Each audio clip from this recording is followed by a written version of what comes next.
Audacity. Move that back slightly.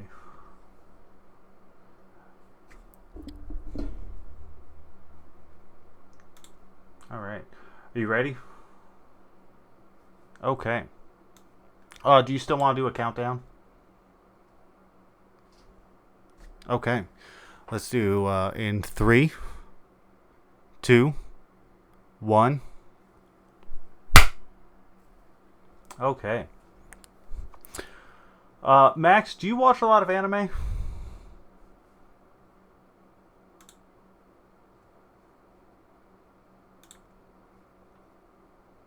Okay.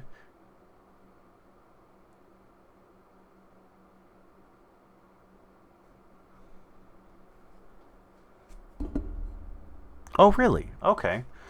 Have you ever watched any sports anime?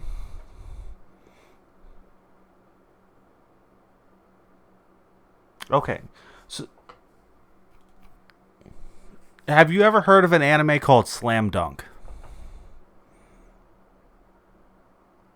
Okay, so this is an anime that started.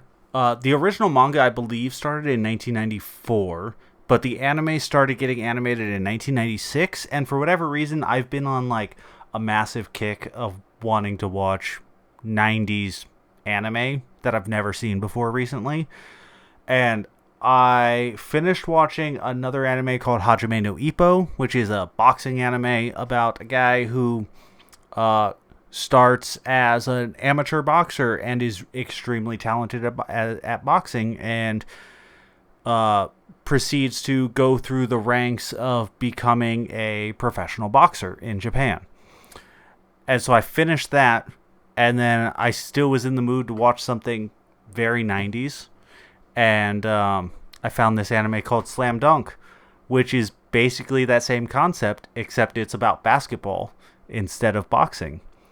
And it follows the story of a character named Hanamichi, who is in his first year of high school, and he was like this gangster thug in middle school, and still kind of is. And he has this whole gang of freshmen that join high school with him, and he gets a crush on this girl who is super into basketball, so he decides that he wants to try and join the basketball team.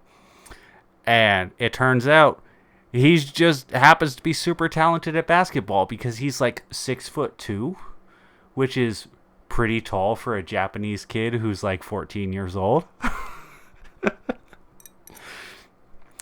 And he's also just like this tough thug, so he's used to like kind of being roughed up and shoved around, and a lot of like the sports type kids that he interacts with within the basketball club are not used to that kind of energy. And it's just been, man, it's been a lot of fun. I was not expecting to like this as much as I've done, as much as I did, but for like the past 3 weeks I've watched almost 100 episodes of this anime.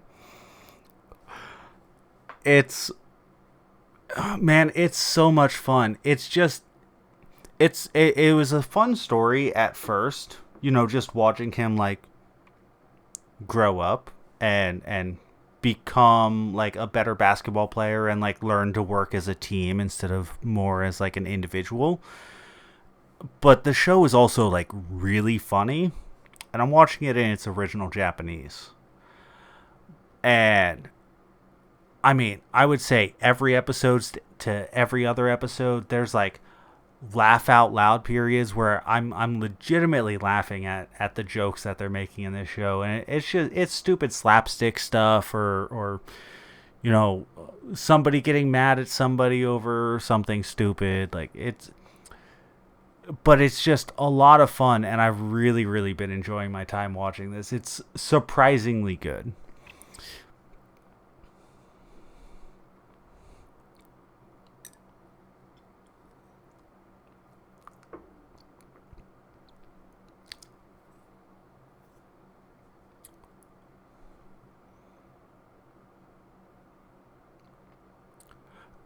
100%.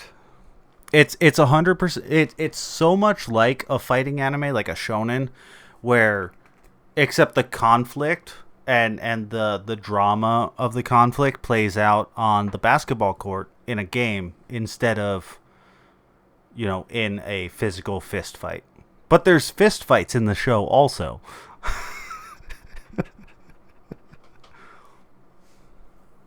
Yeah. No. I'm not a fan of basketball at all. I really don't care for the sport. I find it a little bit boring just because I don't know. I have this problem with the sport where it's like there's no goaltender, so it feels like there's not as much of a challenge when it comes to scoring. And I know that's obviously not true. Like, it's still difficult to do what they do because I've tried playing basketball and I'm really bad at it. But I don't enjoy watching basketball as much as I enjoy watching soccer, or as much as I enjoy watching hockey, or um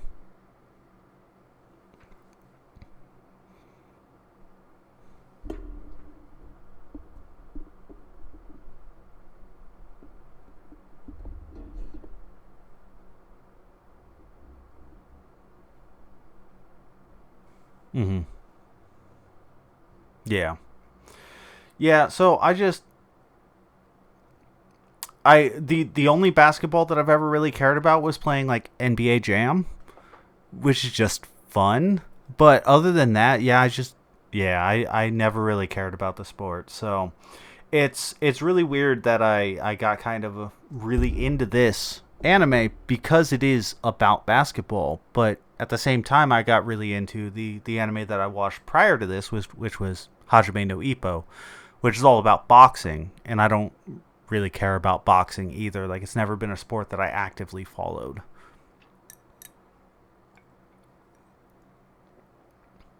Yeah.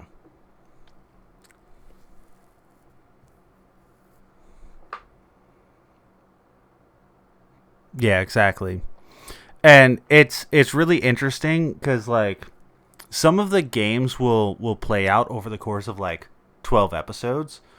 So they're playing uh a normal NBA game. I had to look into it, is 4 10-minute periods, but in Japan, and they're in high school, they play two 20-minute halves. And so a 20-minute half of the anime might play out over 6 episodes of the anime. So that 20-minute half is stretched out into 2 hours or 2.5 hours, and one episode might be a minute and a half of the game where somebody scores two baskets.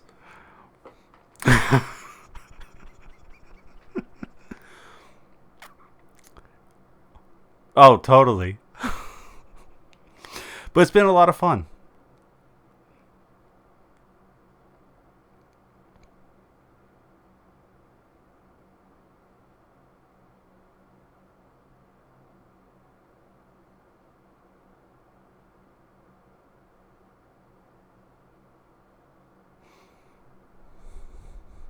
It does.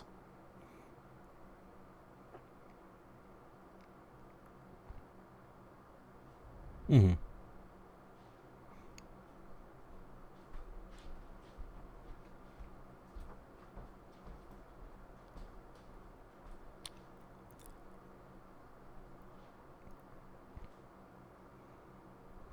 Yeah.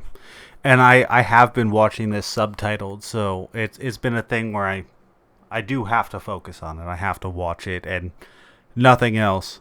So I understand it. It does take a little bit of commitment, and I don't always have the energy to do that. Yeah, and unfortunately, I'm close to the end of it, and I don't know what I'm gonna do after I finish watching it. So we'll see. Awesome.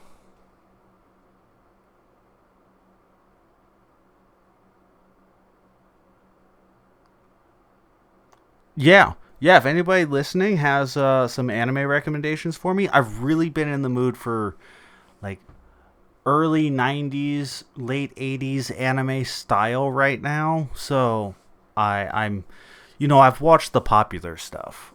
Some of my favorite anime in the world came from that era. Like, I love Cowboy Bebop. It's probably my favorite. I love Ghost in the Shell. It's one of my favorites. And a lot of the other anime that I love a lot comes from that era. And I would love recommendations for other anime from that period of time that might be fun to watch. So,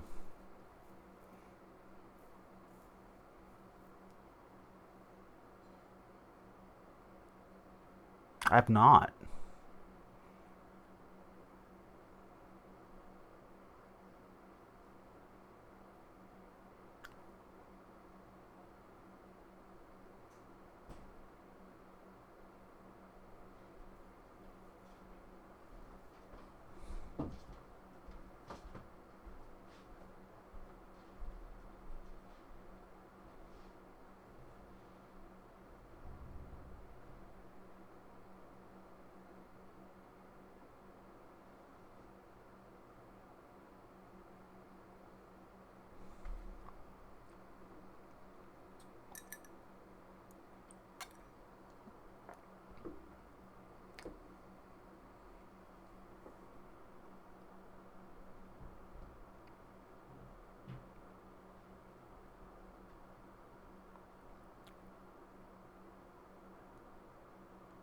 Very cool. I might have to look into that. Thanks for the recommendation. But yeah, this is not an anime podcast. This is the Trash Station Podcast, your gaming podcast all about weird, unknown, and forgotten video games. I'm your host, Chris, also known as Scotch and Hobbies on the internet, and I'm here with my co-host, Max, also known as Potomax.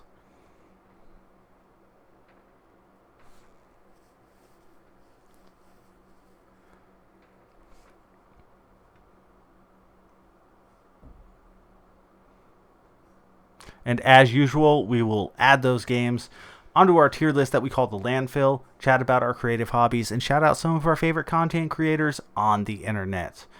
And Max, I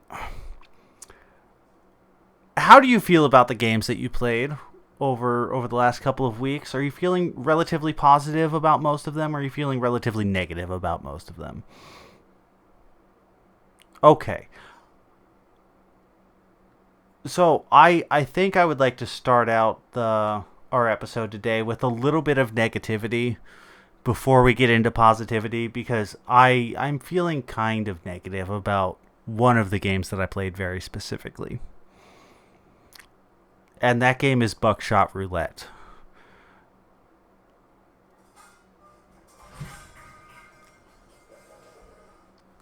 Yeah,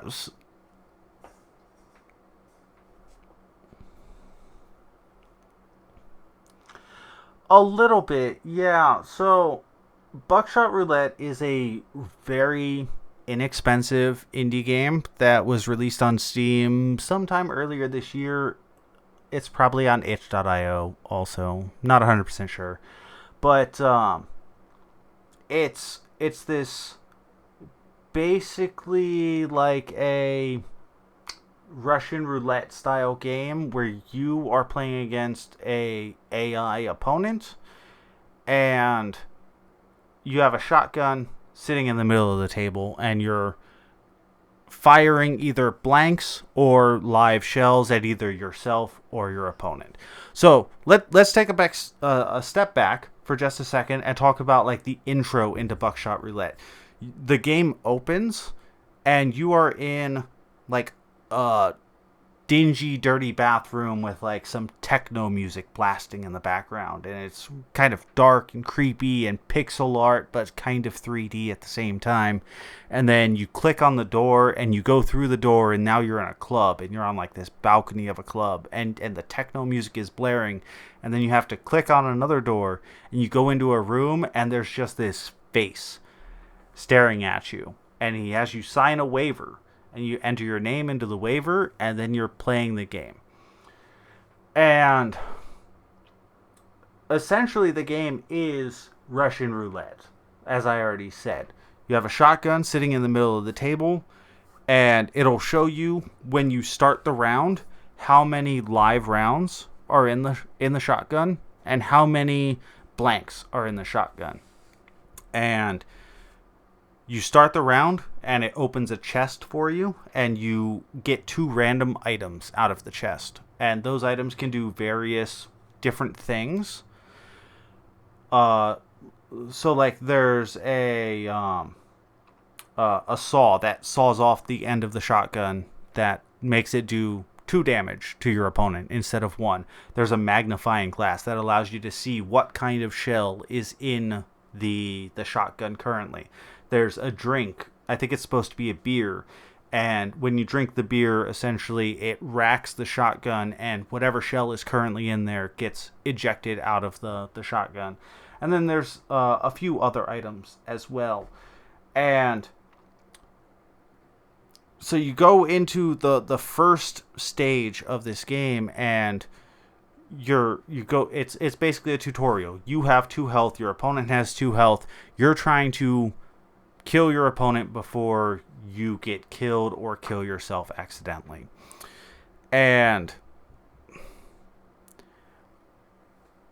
I just didn't really have fun playing this game, and I think a lot of it comes down to like how the probability seems to work within the logic of the game.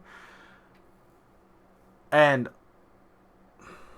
it's really hard because like I have to take the idea of probabilities onto a side tangent, if you don't mind, really quick.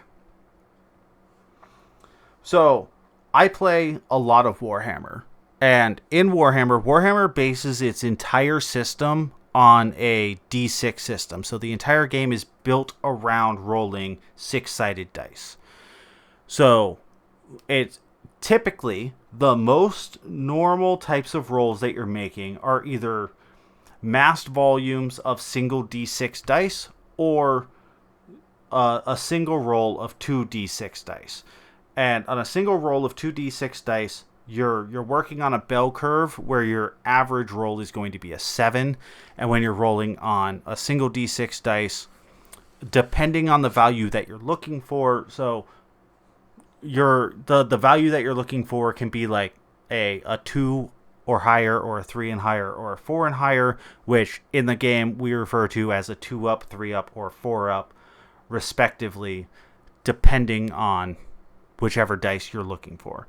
So you may have to make a movement into combat in Warhammer, you'll typically have to roll 2d6 dice, which means that if you are 7 inches away from your opponent and you roll 2d6, your average roll is going to be 7. So if you're 7 inches or closer to your opponent, the probability of you reaching your opponent is 55% or higher.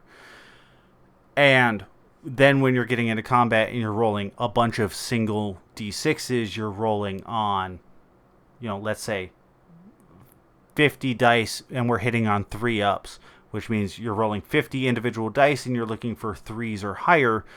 That tells me that on average, 30% of those dice are going to miss out of the 50. These are the kind of probabilities that I'm used to dealing with, and those same kind of probabilities 100% apply to Buckshot Roulette, because the shotgun will be loaded with, let's say, 4 blanks and 4 live shells. Okay, so now I'm looking at a 50% chance. I have now racked out potentially 3 of the 4 blank shells out of the shotgun. So now I'm looking at a very high probability. What's 1 out of 5 in percentages? That's not 80%. Thank you. So I have an 80% chance of hitting my opponent if I aim the shotgun at him to shoot him.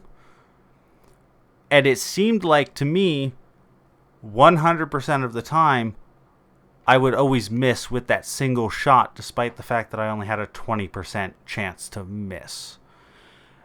And it felt like the probabilities were always weighed against me.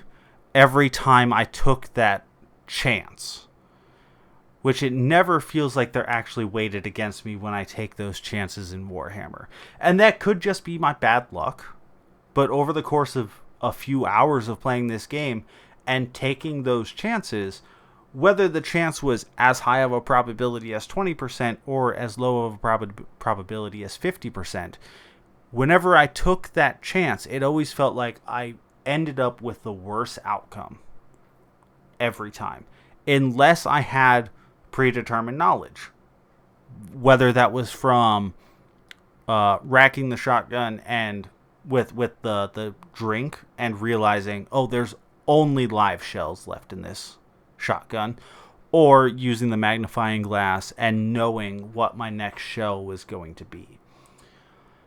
And I just found that kind of annoying and kind of frustrating. And then it felt like every time the opponent had that same option, they always got the positive outcome and never got the negative outcome. Like, I never once saw the opposing player, the computer, the AI, have a probability of shooting themselves of like 20% and then pulling the trigger and actually hitting themselves. Never once did I see that. They always pulled the trigger and it was a miss, and then they would aim back at me and they would hit me. So there would be in the second round of the game, you start with 4 life and 2 items, and there would be multiple times where I would get my opponent down to 1 health left and I'd be at 4, and they would use a sequence of items to be able to take me from 4 health to death without ever giving me another opportunity to have access to the shotgun. Because every time they go to shoot themselves, if they actually shoot a blank at themselves, or if you shoot a blank at yourself, it skips your opponent's turn. So it just felt like every time that were to happen, it never worked out in my favor, and every time it happened with the opponent, it always worked out in their favor.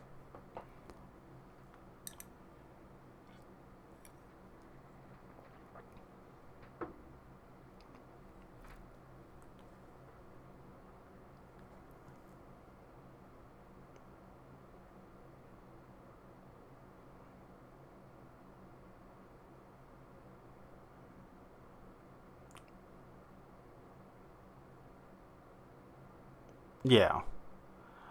Yeah, like I said, I never saw the computer actually shoot themselves with a live shell in the like 2.5 hours that I played this game. And I feel like I should have. And then there would be multiple times, like literally multiple times, where there's 1 live shell left in the shotgun and 3 blank shells left in the shotgun, and I go to shoot myself to skip the opponent's turn, and I shoot myself with the 1 live shell that's left. And it's like, why? It's a 25% chance to shoot myself. Had I shot that at the opponent, I can almost guarantee you that it would have ended up blank. I mean, maybe I'm wrong. Maybe the game is actually fair, and I just ended up with the worst luck that anybody has ever seen. But it did not feel fair when I was playing it.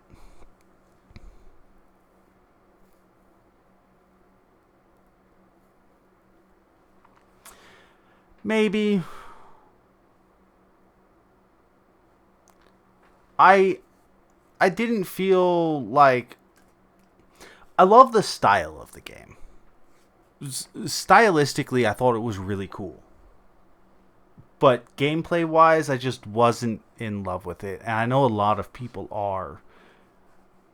And I always feel bad when, there's a game that a lot of people love that I just don't connect with, because I feel like I'm missing something. But in this case, I don't know what I would be missing, right?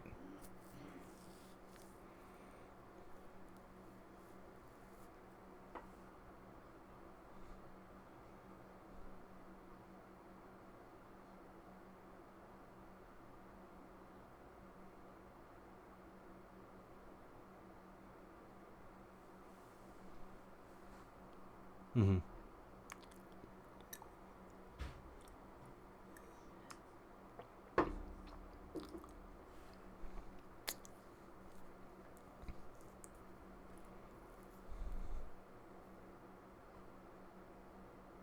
Mm-hmm.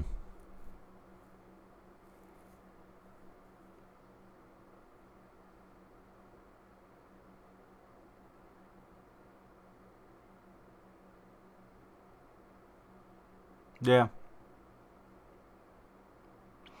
And it's not expensive. It's like $2. I think it was on sale on the Steam sale for like $2.25 or something like that. Like, I don't regret buying it. It's worth that money. It's probably worth what it normally sells for, which I think is only like $4 or something like that. Like, it's not a pricey game. I think it's worth checking out and seeing if this is the game that you would like playing. But it just was not the game for me. Yeah. Yeah. All right, but that's as negative as I'm going to be today.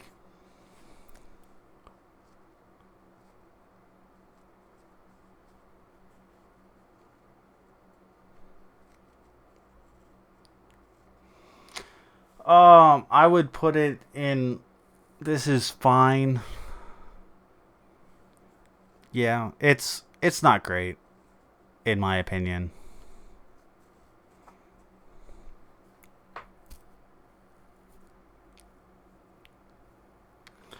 No, I don't think it's that bad. I think stylistically it elevates itself a little bit because like I like the like CD techno club background of it.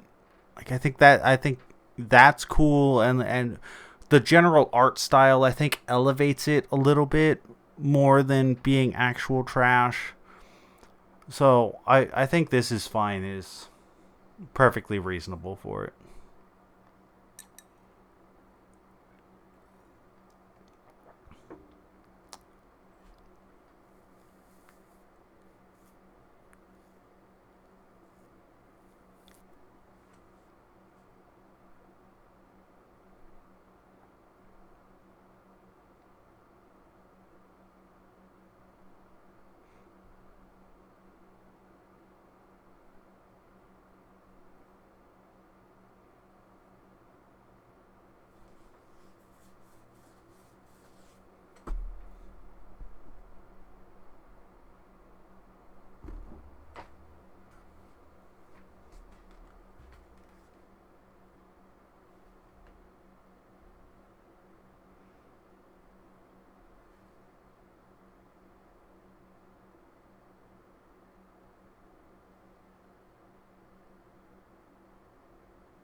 Mm-hmm.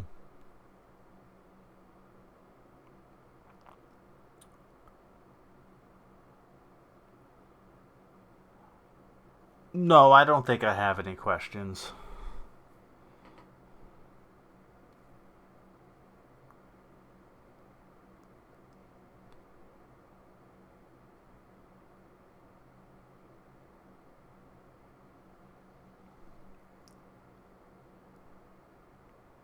Really, that high?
Cool. Yeah, that sounds cool. I'm glad you're enjoying it.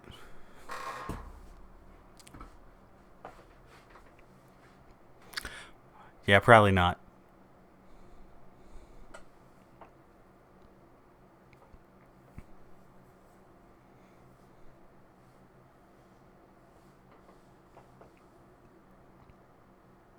Cool.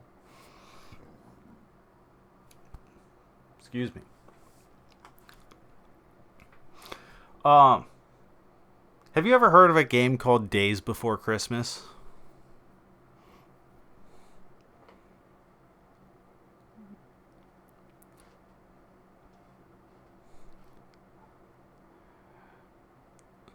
It is.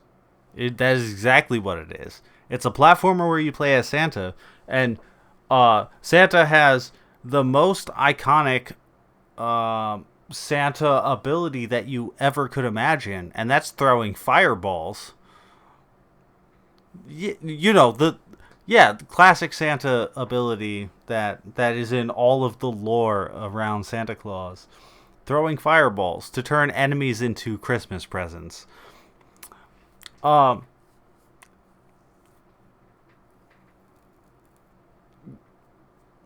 yeah, I'm sure. I'm sure. And that's what Days Before Christmas is. It's a very simple action platformer, action on the light side for sure. It's a very simple platformer. This was released for Sega Genesis. That's how I played it. And it was only released in PAL regions, and I believe it was exclusive to Australia. I could be wrong about that, but I don't think I am. Um, and it is a platformer where you play as Santa Claus, and your only attack is to throw a fireball type projectile out from yourself, and that turns enemies into presents. And you're playing through 25 levels, and those levels are set up on a level select screen as though it's an advent calendar where like all of the numbers for where the levels are randomized, but they're not actually randomized. Like they're always in the same order when you play the game, and all the levels are always in the same order when you play the game. They're just not in, linear order on the actual screen. And yeah, it's a really basic platformer for the Genesis. Like, it's way easier than most other platformers that I've ever played. I streamed this on Christmas Eve, and it took me about an hour and 15 minutes to play through the game without using save states. And I don't think I got a single game over. I might have gotten one game over because I did die a few times in a single level. But when you die and you lose all of your lives, you get a continue, and you can just start back from where you were with 5 lives again. So it's not that big of a deal. I don't know how many continues you actually get because I did not use more than just that one. But about every 5 levels through this game, you get to a boss fight. It might be more than 5 levels because I think there's only 4 bosses over the 25 levels. But so every few levels you get to a boss fight, and the bosses are all relatively simple. You fight against things that are like a clock that has feet and arms. I think one of them was like a walrus or something like that. Like, none of the bosses really make sense thematically.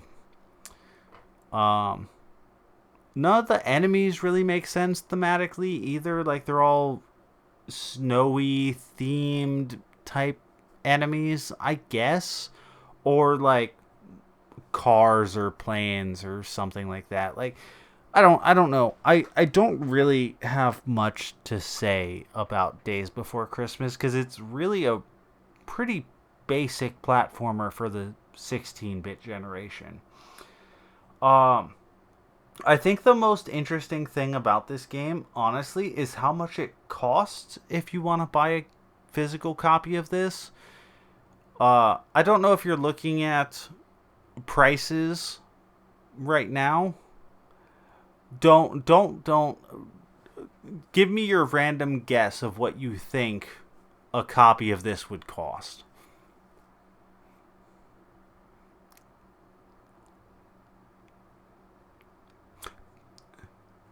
Yeah, all right, 300 is actually a pretty good guess. It's like 250 for a cartridge only copy of this game, and about 5 to 600 for a complete in box copy of this game. It's not worth anywhere near that. Like, I don't know of any game that's actually worth $200, but like I'm willing to pay like, $100-ish for some retro games from time to time if they're kind of rare. Like, I think I paid around 100 for my copy of Silent Hill 3. God Hand goes for around that on PlayStation 2. But like $250 for this pretty basic Christmas platformer on the Sega Genesis is not worth your money when you're going to get an hour's worth of entertainment out of it.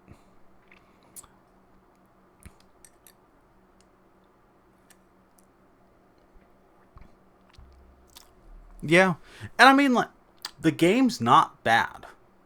That's the fun thing, is that like it's a pretty fun platformer. It's really straightforward. Like, most of the levels, a few of the levels are kind of mazes, but most of the levels are just you moving from left to right, jumping over pits and enemies, and then after each of the boss stages, you have a flying level where you're essentially flying as like Santa in his sleigh with some reindeer, and you're flying over a cityscape, and you're trying to drop presents into smoking chimneys. And those just give you additional points if you're after like a high score challenge. And those are fun. It's a nice breakup of the monotony of a normal platformer. But they don't do anything other than give you additional points. And I don't think the points end up leading to additional lives, which was kind of a pain because I played through like 3 or 4 levels with only a single life. Hoping that I would get to, get an additional life because I didn't know if there were continues or not when I was playing on stream because I had never played the game before. And yeah, I mean, it's fine. It's a perfectly acceptable platformer for the 16-bit generation. And that's exactly where I'm gonna put. Yeah, that's where I'm gonna put it on the tier list. It's fine. It's a perfectly acceptable game. It's better than Buckshot Roulette, in my opinion. Which might be controversial, but it's my opinion, not yours. Listener.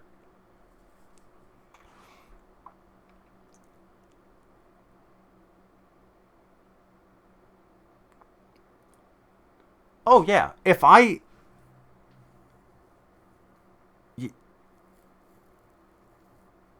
Yeah, for sure. If I had played this as a child, I would have absolutely loved it because it's pretty easy and you can beat it. Like it's not going to be as challenging as most of the other Genesis games that were available to me that were much harder. It has big Bubsy energy. Just kind of in the way that the movement is. It's kind of floaty and slidey like Bubsy is. Not quite as fast and hectic as the Bubsy games are, because those games really get to moving fast if you're not careful. But it's got some Bubsy energy to it, and I liked the Bubsy games when I was a kid, so it's fine.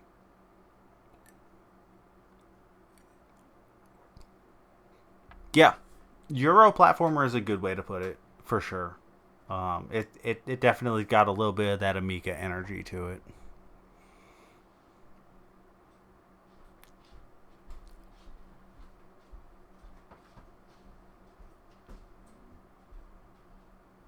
Yeah.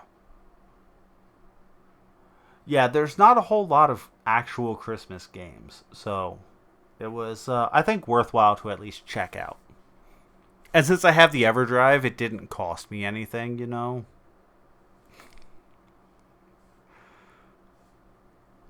Yeah.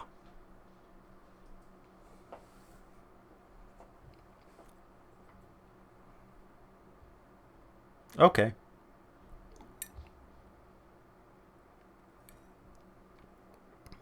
Oh. Mm-hmm.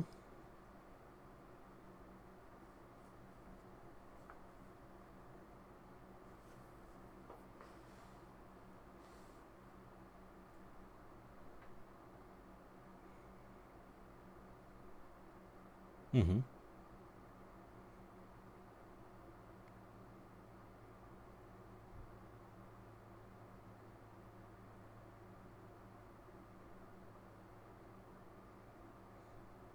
Mm.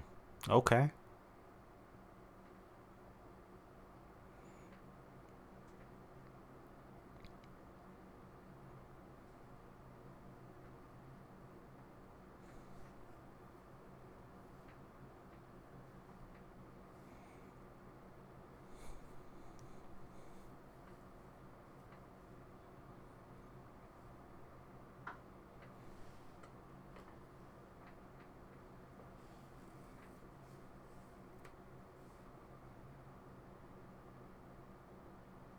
Mm-hmm.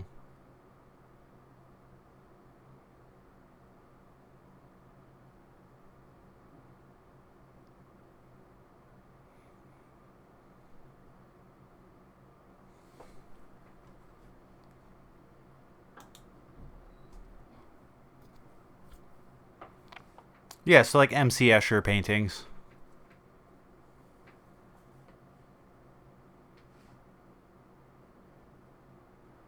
Mm-hmm.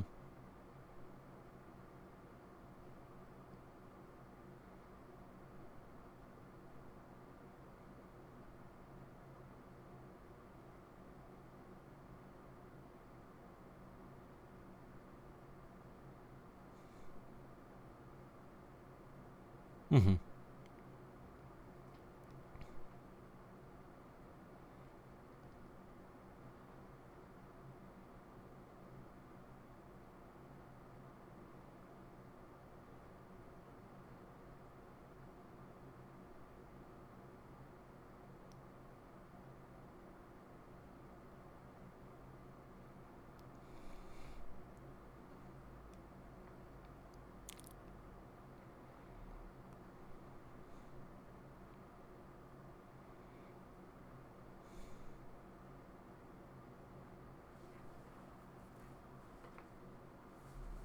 Okay.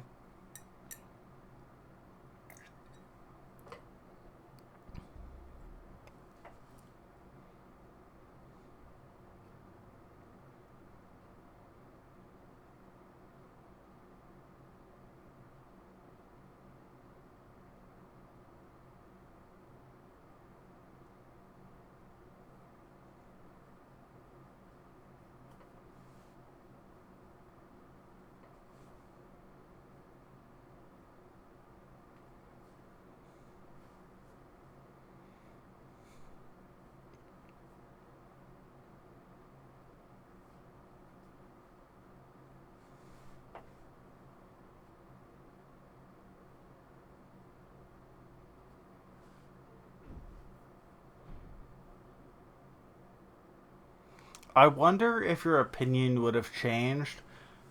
Because you haven't played Monument Valley 1 or 2 yet, right?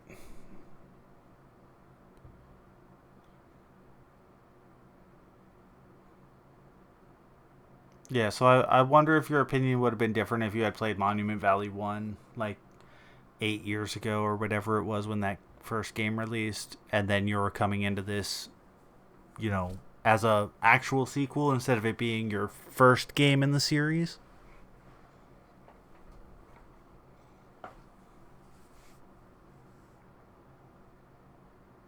Hmm.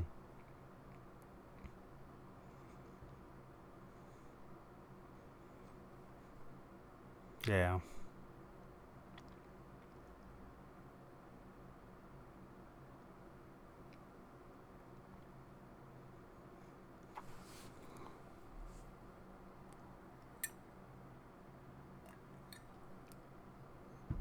All right. Where are you gonna place it on the tier list?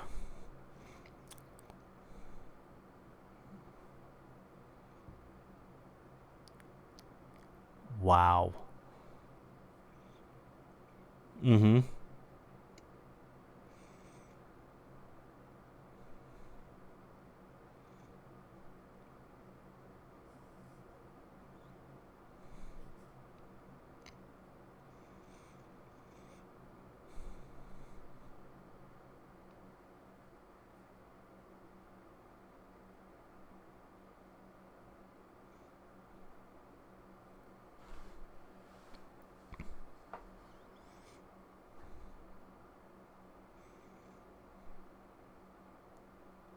I think that's fair. I am kind of known for almost 3 years ago now putting Hotline Miami in my F tier alongside some pretty actually horrendous games. And I don't feel remorse about that because I don't think Hotline Miami was fun to play. So I can understand you taking a game where you're just like this game is 100% not for me, and putting it in a pretty low tier on the trash list.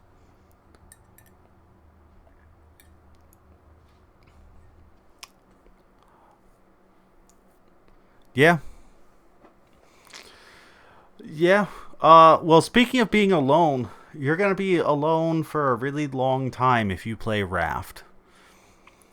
Raft is a survival crafting game where you start the game and you are on a 4x4 square of a raft floating on an ocean, and there's just trash floating at you and a shark in the water. And you have to figure out how to survive. You have a health meter and a hunger meter and a thirst meter, and you have to figure out how to survive on this little tiny raft. Hang on a second. Just handing this to you so you can eat it when you're done. It's all that's left. Just leave it out there in the kitchen. I'll grab it in a minute. I threatened you with my titties, but won't. Thank you. I was just trying to make sure you got it. It's fine. Just leave it out there. I'll get it in a little bit. She's trying to feed me chili. But we're in the middle of recording.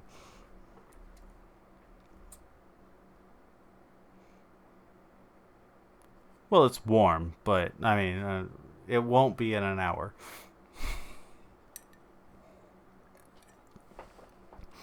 Okay, but,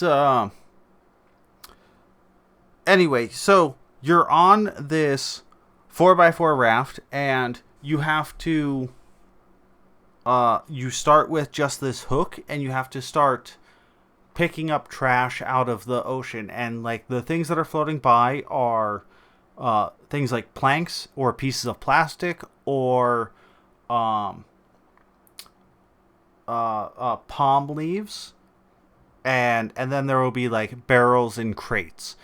And all of these things contain the different things that you need to be able to survive. So, like, you need the palm leaves and some wood and some of the wood to be able to create a water refiner to be able to turn the salt water that's in the ocean into fresh water so that you can drink it, to be able to refill your thirst meter. You have to pick up the crates, and not oftentimes, but sometimes they'll have things like potatoes or beets in them, and you'll have to make a place to be able to cook them, like a little grill, to be able to cook them, to be able to refill your hunger meter.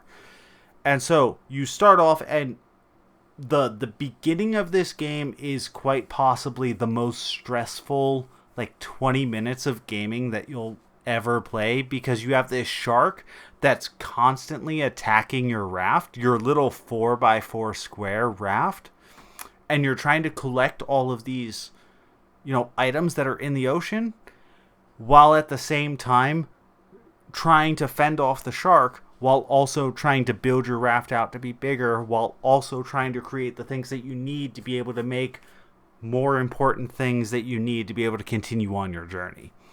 So the first 15-20 minutes are pretty stressful, and there's a very strong possibility you're going to die. And I did my first 3 times trying to play this game. And then I started to understand what the game wanted me to do and how fast it wanted me to do them, and I was able to build out my raft and make it larger so that, I could build things that I needed to be able to survive, whether it was the water purifier or the grill, to be able to make water and make food. And then eventually you get blueprints for it. It's actually after 15 minutes within the game. If you reel in a chest or a barrel within after the first 15-minute mark, then you will get a blueprint for a receiver and and radio towers, and you use these to be able to find the story locations of the game. So you're trying to build out your raft just to be able to survive, but there is actually a larger story to this game. And the story involves you going to these 8 primary story locations and finding notes and items that are all read out to you in really well voiced dialogue. that are these characters that you're kind of following in their trail of, and you're learning about their journey through this flooded world, and you're kind of following their journey and following behind them. And it's, man, it's so fun. I I absolutely love this game. I adore it so much. It's a small indie project. It was started by like 3 guys in 2016, and uh like I don't know how much you want me to get into like the story of it, or like the kind of things that you get into later on into the game, but if you've played any survival games in the past, or if you played any like farming sims in the past, whether that's you know Stardew Valley or Harvest Moon or anything like that, you it's the same general idea where like you start with basically nothing, and your progression through the game is through being able to make and create more bigger things, and more things that allow you to be able to progress farther into the game. And I just like these kind of games quite a bit. Like I always enjoyed playing Harvest Moon. And this is kind of just an expansion on that and thrust into a very different kind of world. So you get to like these smaller islands, and you have to anchor your raft at these islands. Otherwise, your raft will just float off without you, and then you don't have your home anymore, essentially. And on land on these islands, you'll be able to find like trees and plants and food that you can collect. And but underneath the water, you'll find other resources like metal and seaweed and sand and clay that you need to be able to make more things that allow you to be able to progress with the story farther.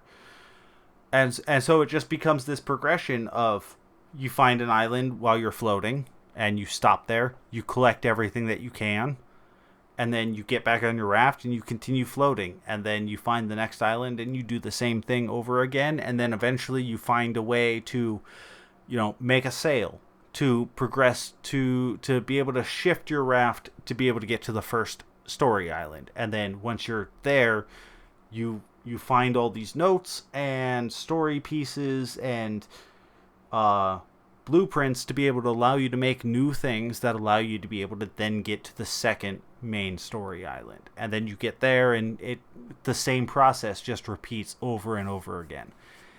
And it's just fun.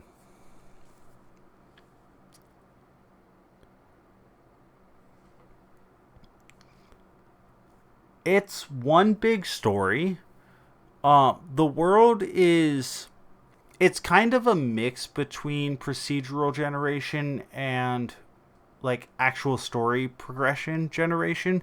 So the actual story locations are all fixed, but only kind of. I've watched a little bit of like the behind the scenes behind this game a little bit. Essentially the way that it works is that the story locations are always available to you, so long as you have the proper tools to be able to make your way to them. So like when you only have the sail, there's some story locations you'll never be able to get to because the wind is always blowing against where those locations spawn from. So you have to make engines to be able to then push your raft in the direction of those story locations. But they're always going to be available to you.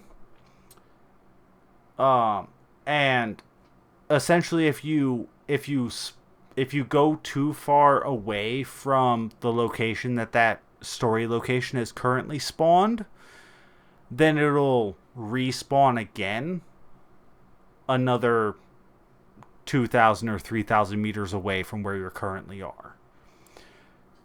And then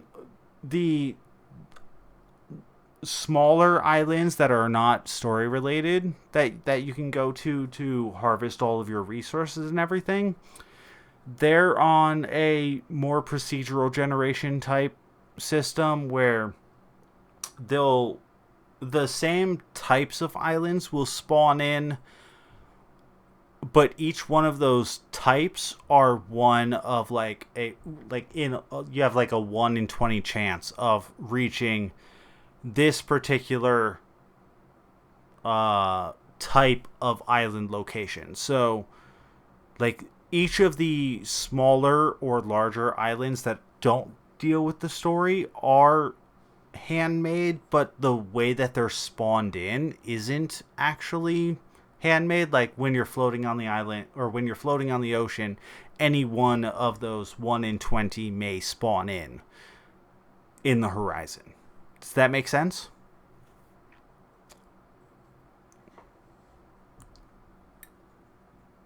Mm-hmm.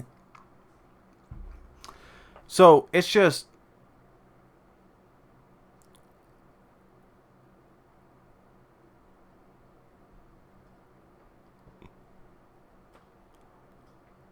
yeah.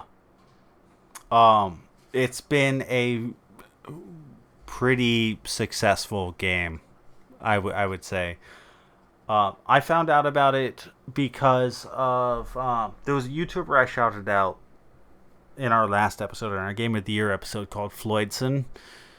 And I watched his videos about this game, and I was like, I have to play this, but I didn't have a PC that was strong enough to support it at the time.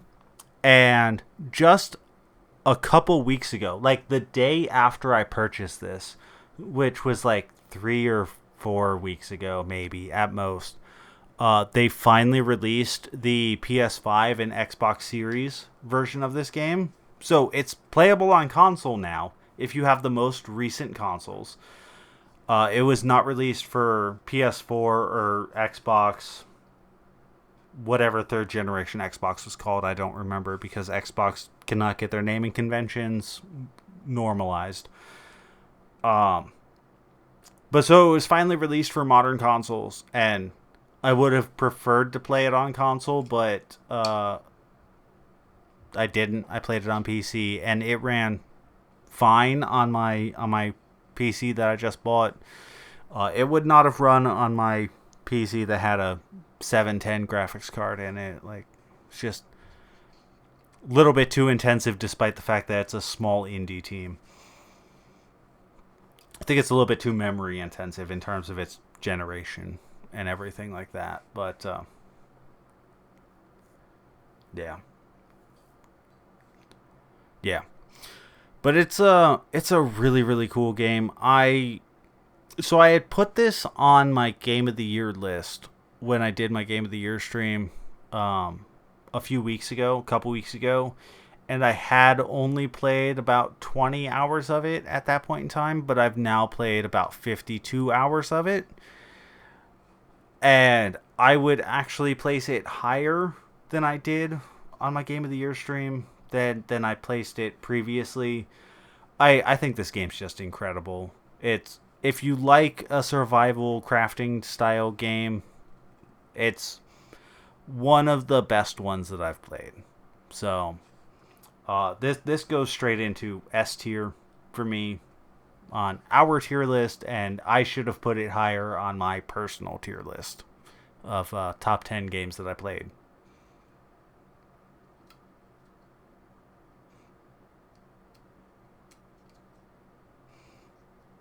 Yeah.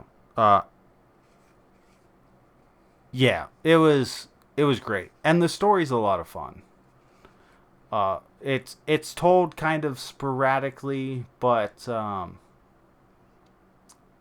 once you start uncovering all of the tidbits that are, dispersed throughout the entire game, you start to understand the larger narrative that they're trying to tell. And it's a flooded world.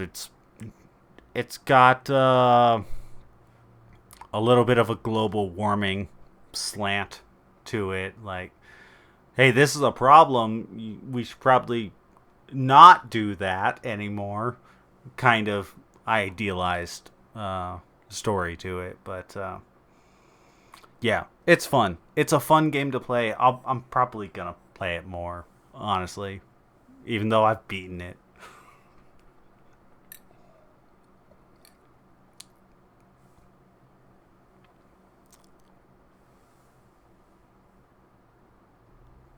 Yeah, there's online co-op. I think the current speed run for it is like 2 hours or something like that.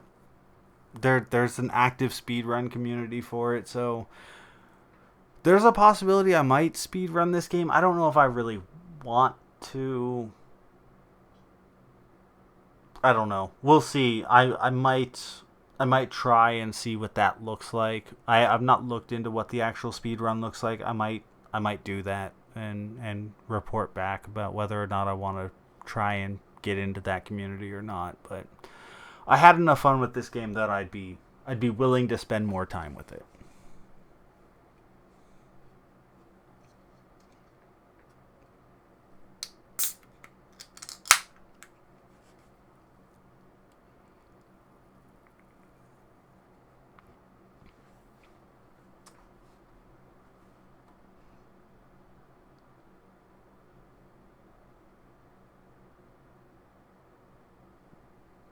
Mm-hmm.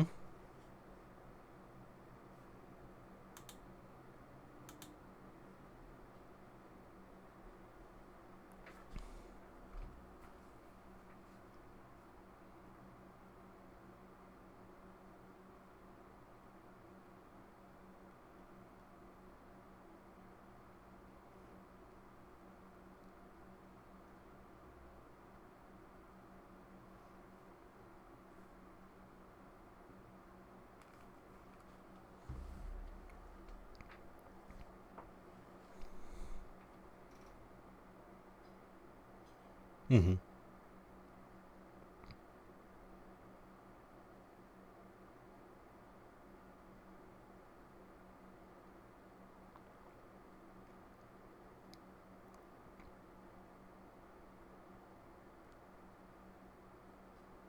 Okay.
Mm-hmm.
My only question is, does he continue to release these games for free, or do you have to pay a little bit of money for these?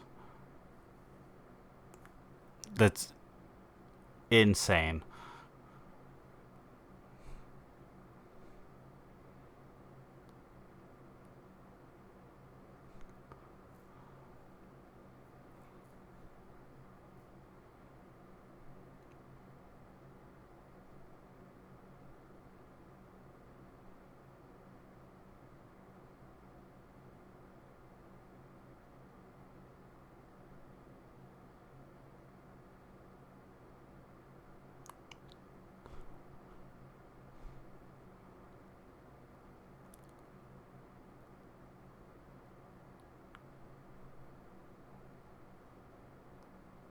Right. Awesome. I'm glad you're enjoying them. I've not played any of his games yet because they're a little intimidating.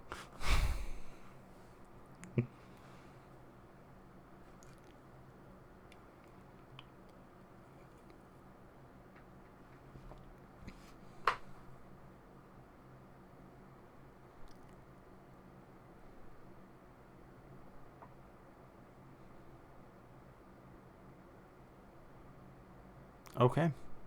I'll keep that in mind. I'll let you know. But I think that does it for us for games for today. Not a lot.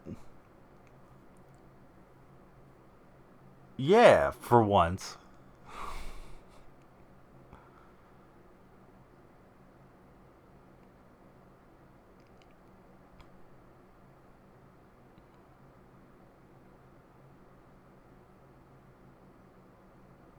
Nice.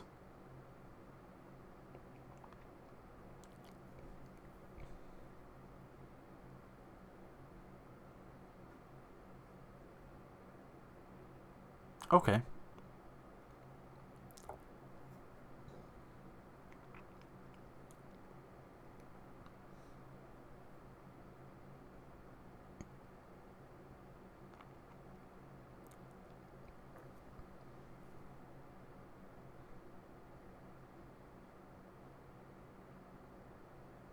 Okay. Yeah, for me, I mean, Raft was taking so much of my time.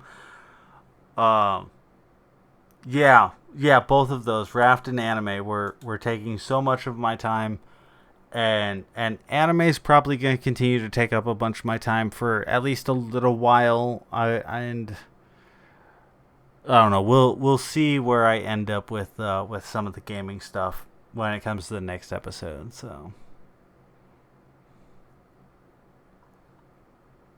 yeah, for sure. But for now, let's move on to some hobby time. And Max, why don't you go ahead and get started?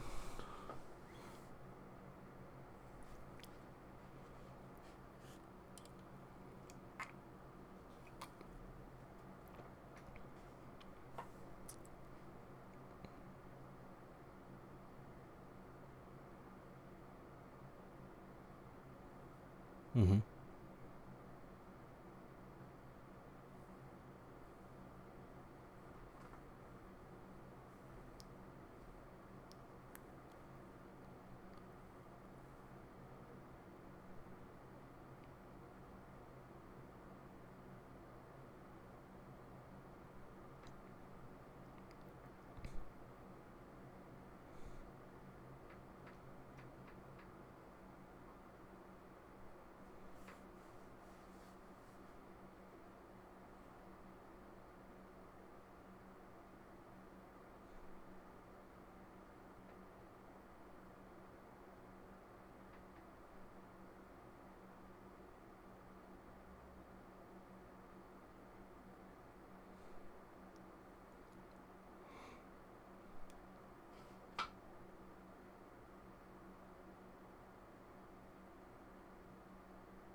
Mm-hmm.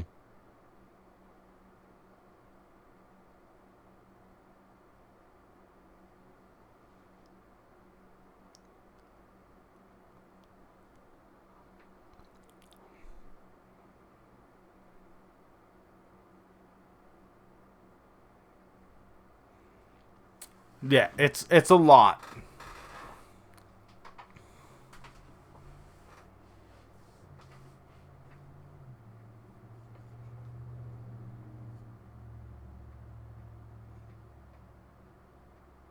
Mm-hmm.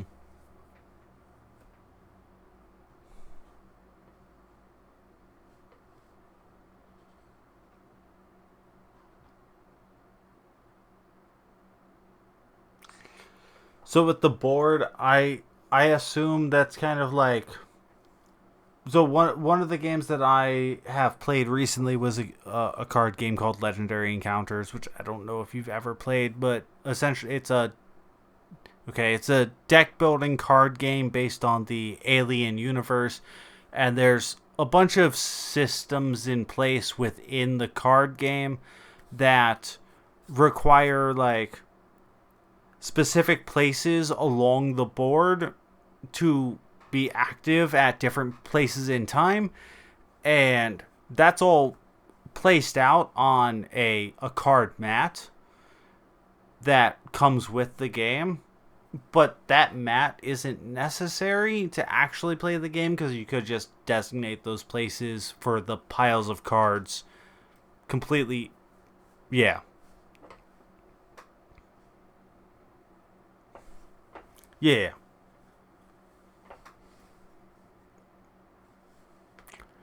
Yep, exactly.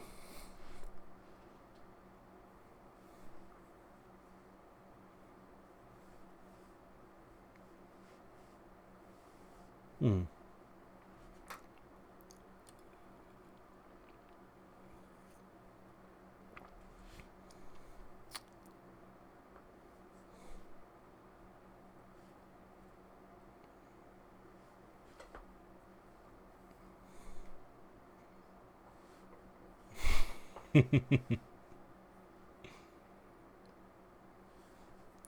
Okay.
That would be cool.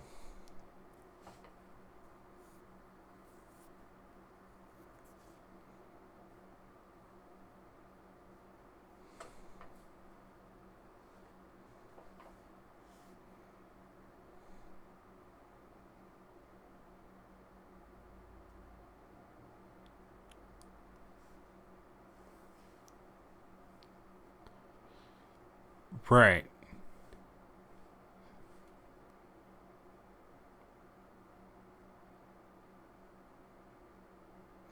Yeah. Yeah, that's awesome. Uh, it definitely helps to have an understanding of how everything should work before you actually work into making a, like, retail prototype that's going to be potentially sold on shelves. So you're You're in the early phases still.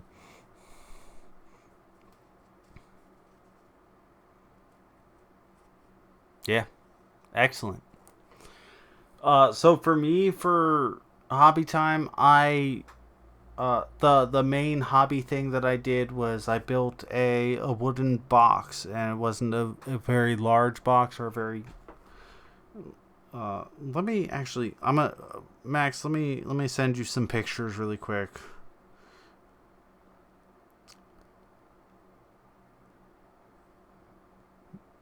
Yeah, I had started to talk about this a little bit.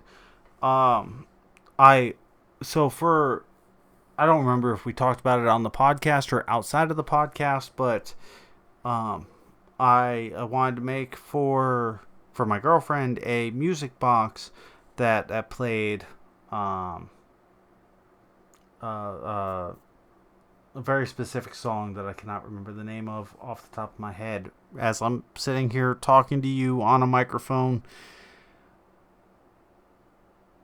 I still can't remember the name of it, so we're just going to leave this awkward rambling in, I guess. But I wanted a very specific song that she had said that she wanted for reasons. And she had not been able to find a music box that had this particular song. So I was like, well, I'm just going to buy the music box movement and build a box for her to, put the actual mechanism into. And I did that. And it was testing my skills a little bit because I'm kind of a novice woodworker, especially when it comes to finer woodworking type stuff on this scale. Like this box is like 5.5 or 6 inches by like 3.5 or 4 inches, which is like not very big. I don't know the conversions to metric for you. I'm sorry. Okay.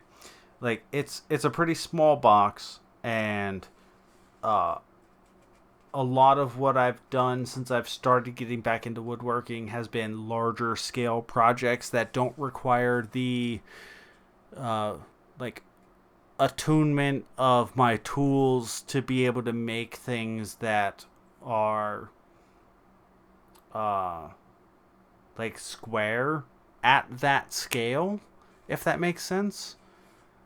Because something that is cut at a specific angle at 3.5 inches is a lot different than something that's cut at a specific angle at like 24 inches. So when you scale things down, things that can be off can often be accentuated a little bit when you go to actually assembling them. And I was able to make this box and make it. It's not 100%. If I'm being honest with you, like there's faults and there's flaws that I can see, but I think most people would look past them if they just looked at it at a glance. But I'm very happy with how it turned out, and my girlfriend was very happy with the gift. So I'm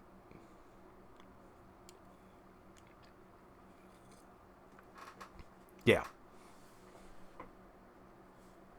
yeah, and that was the goal, and she did like it quite a bit. She said, and I'll quote, she said, "This is the best Christmas present that anybody has ever gotten for me." So so I don't know how I'm going to surpass that next year, but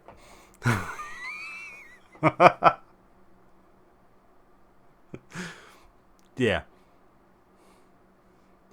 yeah. So I've ruined Christmas for the next however many years.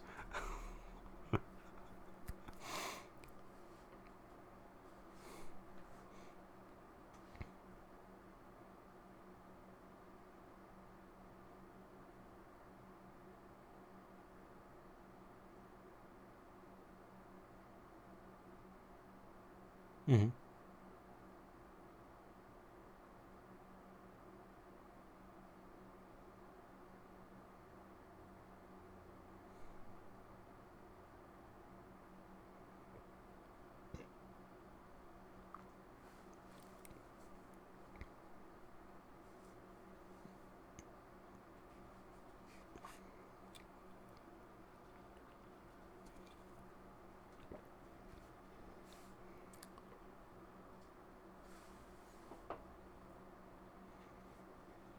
Nice.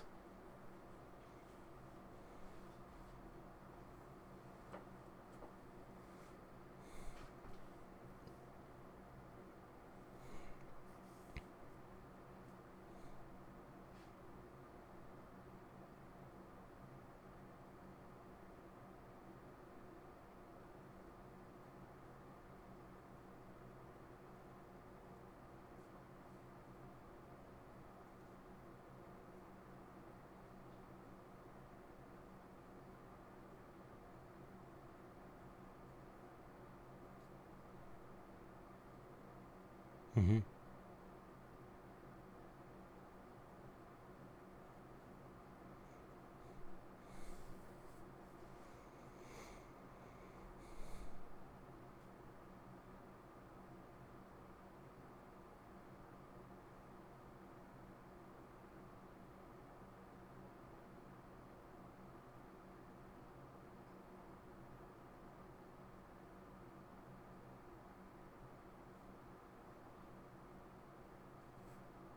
Nice.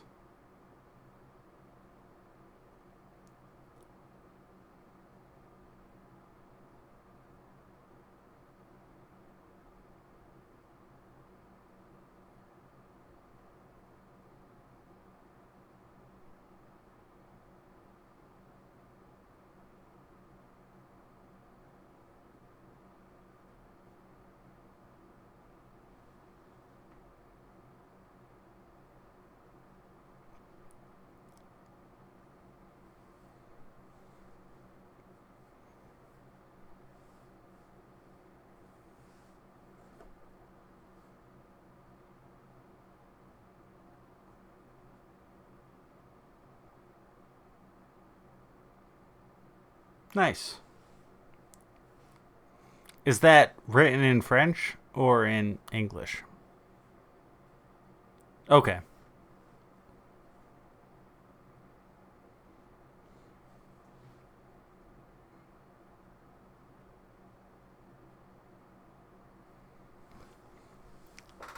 No, that's perfectly fine. I figured I would ask, considering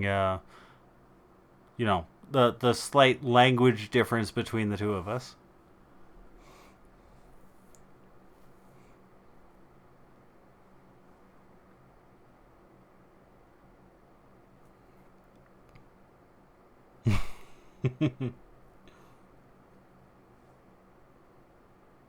Okay.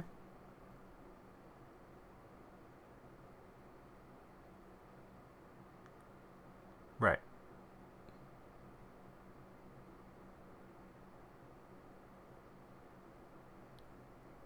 Right. Awesome.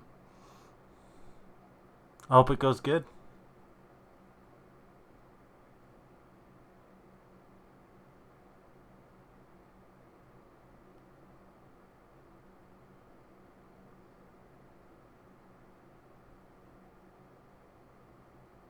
Cool.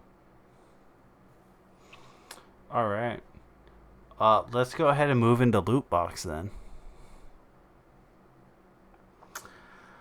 I've got a little bit more on the loot box side than you do. I had to cut some stuff out to make it not be me talking for forever. Um, I want to first shout out a channel called Howtown that showed up on my recommendations, and this video is called "The Truth About Hot Ones Hot Sauces," and it is essentially, this channel does like science based stuff. Um, I'm not super familiar with their content, but I watched this video because I am familiar, at least, with Hot Ones, their hot sauce interview show. And what this channel did was they took the sauces that are featured on that interview show or talk show or whatever it's called, and tested them in a lab and to try and find out the Scoville level of all of the sauces in comparison to each of the others. And they found that some of the later hot sauces are not actually as hot as they are proclaiming them to be, which kind of makes sense if you've ever watched the show. Now, this is not definitive evidence in any way that Hot Ones is deceiving their audience in the way that they are, producing their show, but it seems at least somewhat evident through their testing that let me take a step back for a second. Max, have you ever watched Hot Ones?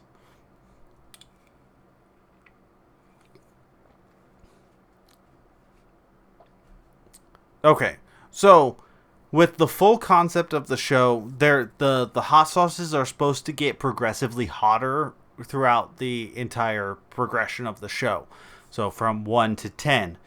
And what this independent study found was that the 8th hot sauce, which is a sauce called the Bomb Beyond the Insanity, they found that hot sauce is exponentially hotter according to the Scoville scale and their independent testing in comparison to the 9th and 10 hot sauces that Hot Ones feeds to their interviewees throughout the show. Which kind of makes sense when you watch the show and you see that people eat the 8th one, which is the bomb, and they have a very visceral reaction, but then don't have that same visceral reaction to the later 9th or 10 hot sauces. So whether this confirms or denies whether those hot sauces are actually hotter or not than the 8th one is up in the air because it's not a peer-reviewed study. It's literally just an independent study of, so it's not conclusive or anything, but it at least is interesting, and the way that they present it is interesting. And I like hot sauce, so that at least was of interest to me to some extent. Second video that I want to shout out is actually third on our list here. It's a channel called Distraction Makers, and the video is called How Skilled Players Ruin Games. And this is a brief 20-minute conversation between two people that I found out about through a completely separate channel. So there's another channel that I watch weekly, a creator called Vince Venturella. He does a show called Warhammer Weekly, where he talks about Warhammer Age of Sigmar, the game that I play, every Wednesday. And he does his show every Wednesday. He does a thing similar to us, where he and whoever is his co-host shouts out another creator every week. And he shouted out this channel called Distraction Makers, which is how I found out about them, which is why I went on this side tangent. And he shouted out this specific video. And this video is really, I think, interesting for people who are interested in competitive board games or competitive games in general, because this video is a conversation about how competitive players tend to sway the actions of game makers and the people who are making decisions around a game in ways that the average unskilled player or non-competitive player may find unattractive, which is a hard balance to kind of find an equilibrium with as a game designer, because you're always going to have people who on one hand are going to try and min-max your game system, but on the other hand you're always going to have some people who just want to play the game, whatever that game is, for the sake of the fun of the game. And this conversation that this channel presents is a kind of not in-depth look, but is like the starts of an in-depth look of how those two sides of a coin are very different from one another.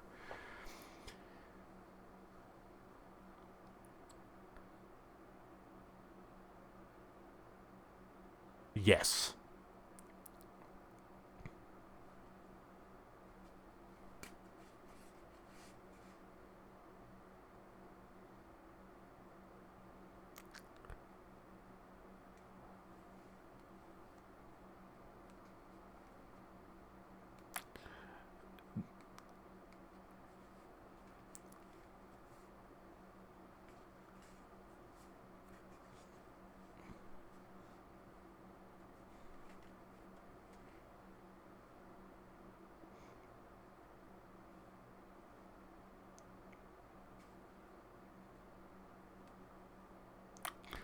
Yeah.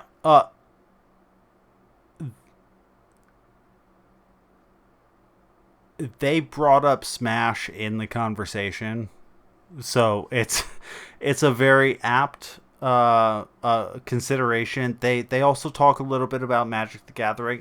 The channel focuses a little bit more on the tabletop aspect of game design, but the general game design principles between board games and tabletop games are kind of the same when it comes to the more competitive aspects of games.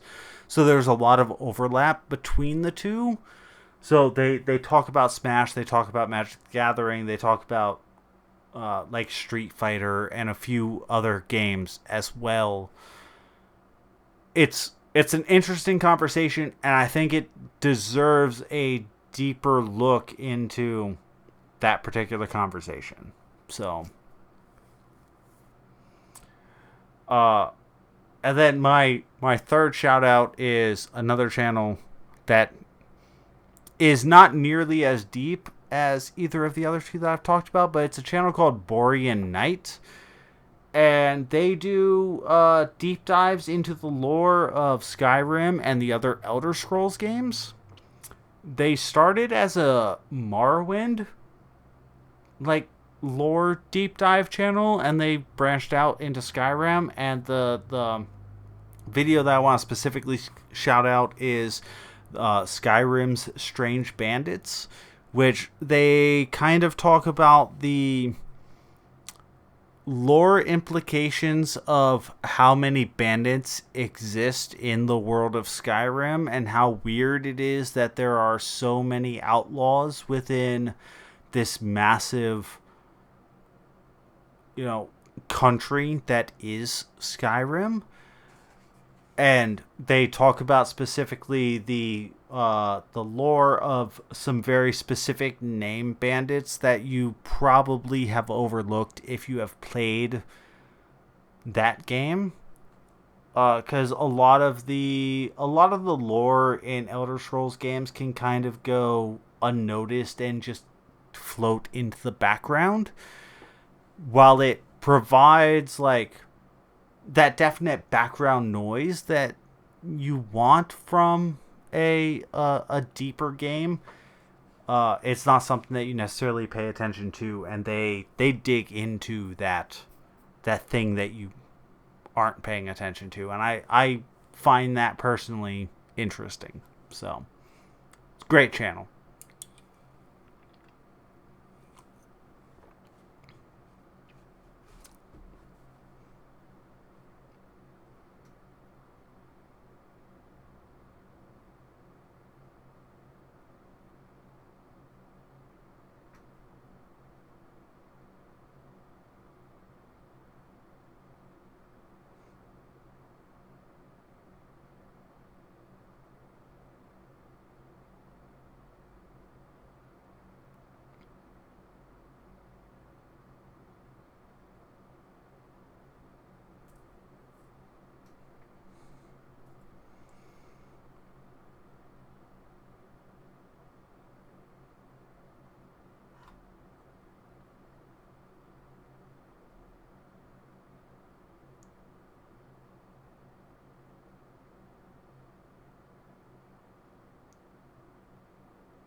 Yeah.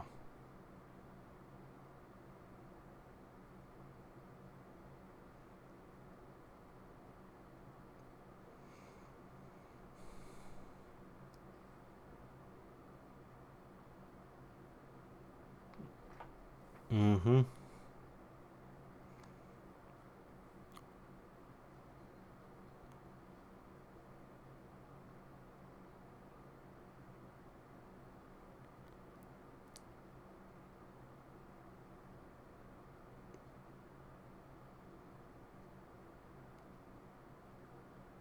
Mm-hmm. It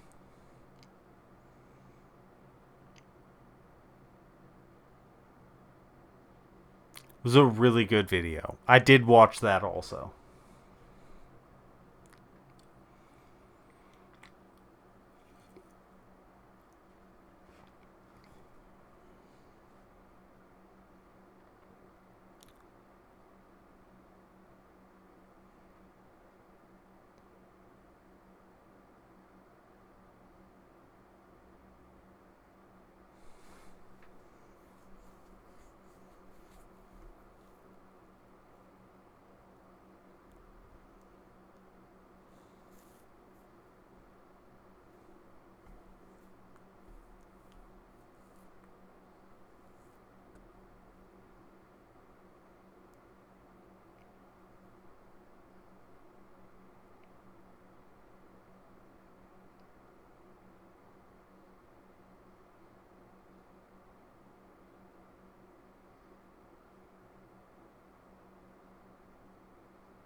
Mm-hmm.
I'll definitely go and check that out because that sounds great.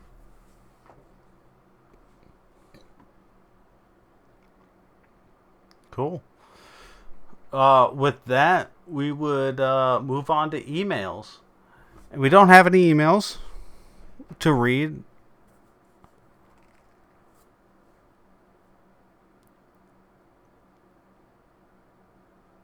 Oh, do we?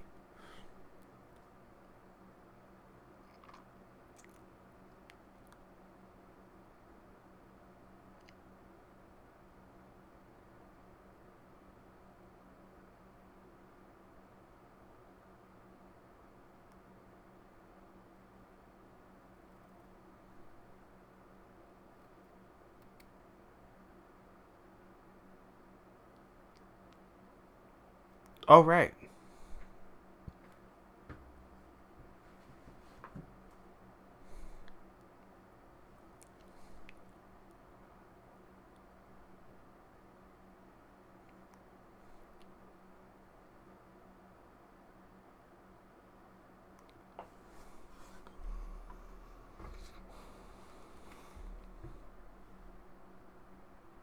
Yeah, no, I don't blame you.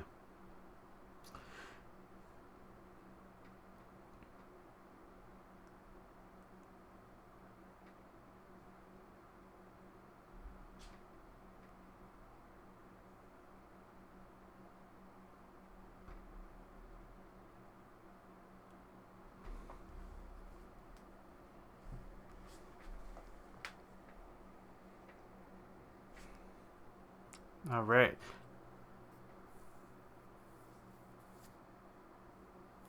Yeah, I've not done that for quite a long time. For biggest surprise, he says Shantae. Surprised me at how ass it was. I expected more from X-Men 2 on Genesis because of SNES Drunk video, but I didn't like Mega Man X as much as I was expecting because of the NES game. And Shinobi was a positive surprise. Wasn't expecting to like it as much as I did, which is the most random set of words I think I've ever heard.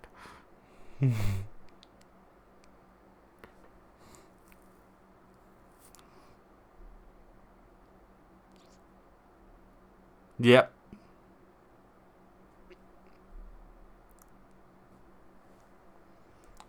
Yeah.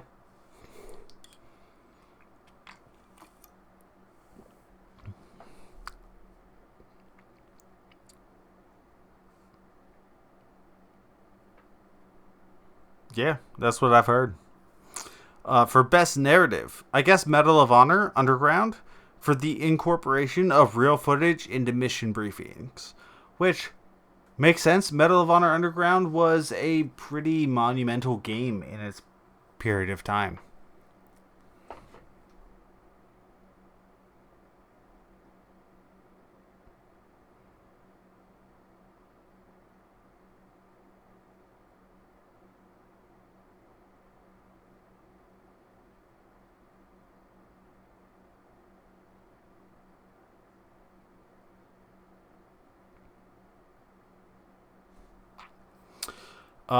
Best platformer, Super Meat Boy, with no other context.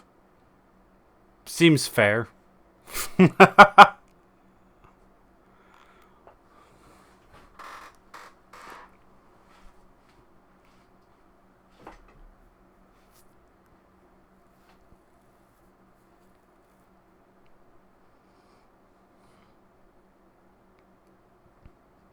mean, that's fair.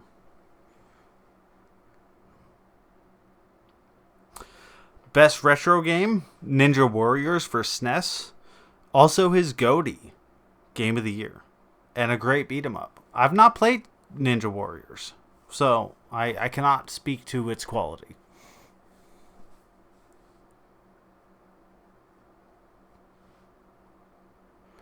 Oh, really? I love beat 'em ups. Beat 'em ups are fun.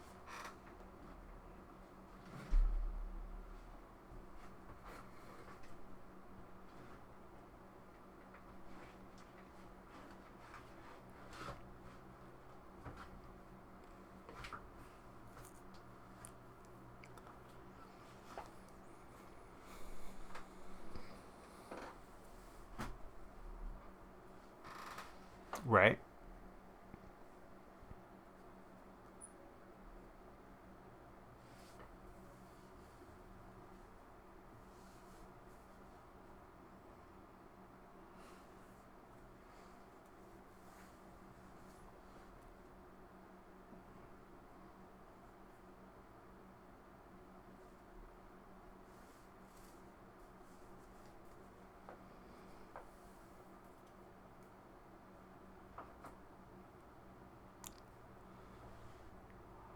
Yeah. Braver man than me. I'm not one C. I'm not gonna go in one CC any game. probably ever.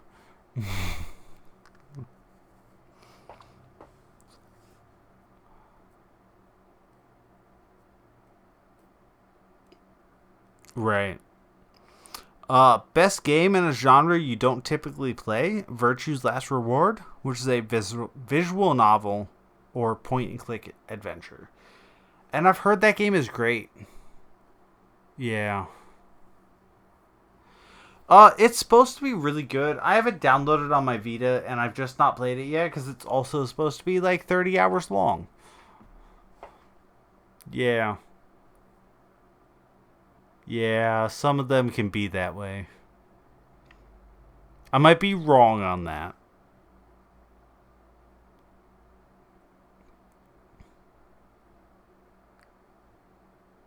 Right.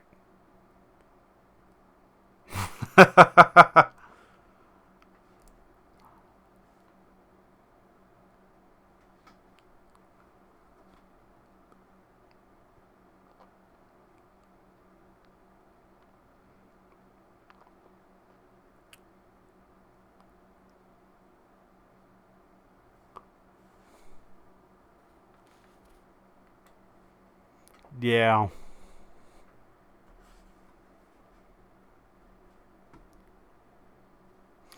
Yeah, he's definitely a shoot 'em up guy, Mr. Sparkle. So,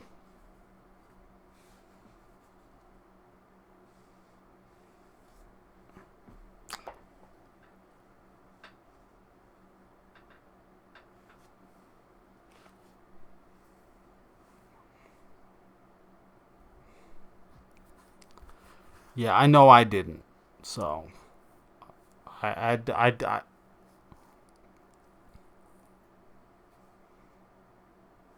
all right.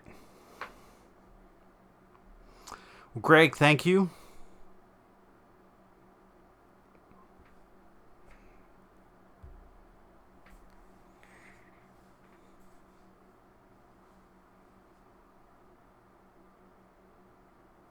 For sure. But if you would like to reach out to us with any questions, comics, or comments, I said comics? Did I say comics? If you would like to reach out to us, if you would like to reach out to us with any questions, comments, or topics of discussion, please email us at trashstation@gmail.com.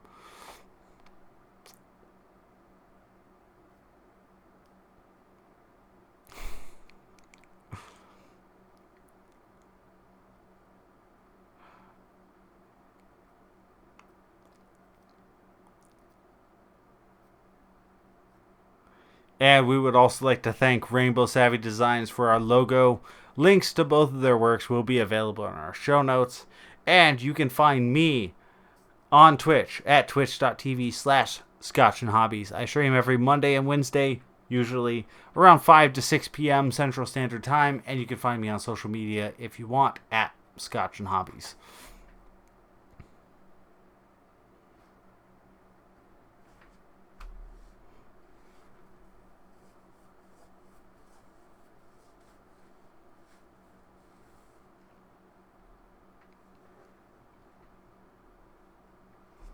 And you can find the show at the Trash Station on social media as well. Yeah, mostly Blue Sky.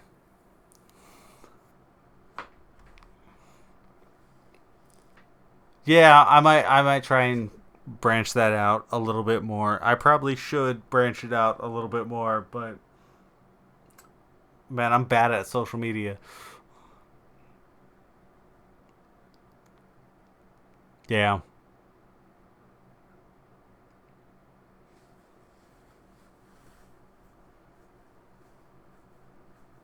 Yeah. But right, I think that's going to conclude us for tonight.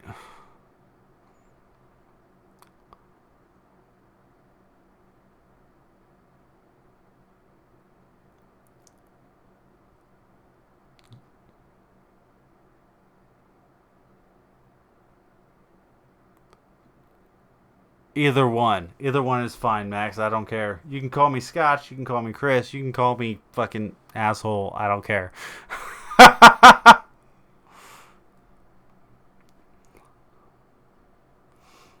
All right. I'm gonna go ahead and